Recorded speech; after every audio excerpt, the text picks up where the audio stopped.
really cool theory from Darren Ryder. I wanted to share it. This is just a theory I've got. We were just chatting before it. My theory is that unless someone's sweating out the salt, then they're going to be holding a lot of water retention.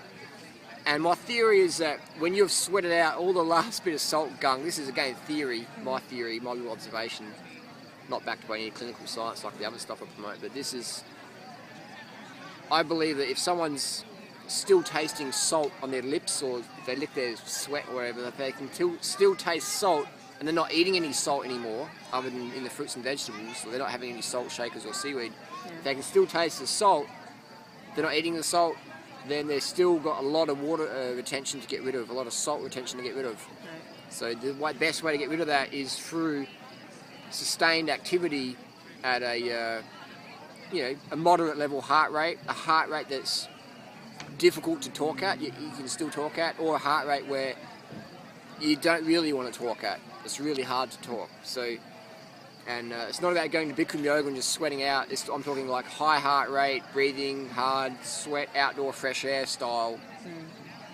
That's my little theory I'm putting out there, that if you can still taste salt on your lip when you're training and you're not eating salt, then you've got salt retention to get rid of.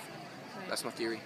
Well, yeah, so it sounds like, like where I'm at, which is, I'm doing the raw lifestyle, and I've dropped some weight, but I still have some weight to go, and I haven't reached my fitness goals yet, and I definitely taste salt on my lips. So it's interesting. I've never heard this theory before, and yeah, I guess I just need to push it.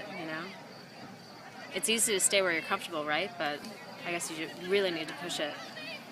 Definitely, it's like push it consistently though, versus just push it for a month and burn out. I'm saying like push it hard for the next few years, being 95% of your training volume is easy, where you can comfortably talk, and 5% of your training is where it's very uncomfortable to talk, if not like difficult to talk, where you don't want to talk. So 5% hard, 95% easy. So we were like doing sprints earlier. I keep covering the thing. We were doing sprints earlier up like the big hill. Yeah. And so if we did like 10 of those, like, I don't know, so you're saying like maybe one day is intense and then the rest of the days is like moderate? Yeah. Well, so what you could do is calculate the time that hill sprints took. Maybe today 5 minutes intensity. Yeah, something like that. So then the rest of the week you're going to be going pretty easy. Okay, well, great advice as usual. Yeah. So 10% of 5 hours is like, what is it? 5% of 10 hours. You want me to do math? Okay, wait, 10%? It's not a lot of time. I'm going to calculate it. It's maybe 5, 10, 15, 20 minutes a week should be hardcore, and the rest of the 10 hours or 5 hours should be talking level. We can talk comfortably. And if that strikes fear in you, what I found is like, and I think most people, when you really sprint and when you really push it, it's like so joyful. Like we're sprinting, we're laughing, and it's like, you release something when you're really sprinting that you don't release when you're like slowly jogging. Not only are you pushing it, but you're like reaching more into your potential as a human being, and for some reason it just makes you joyful. Like it's meditation. It's active meditation.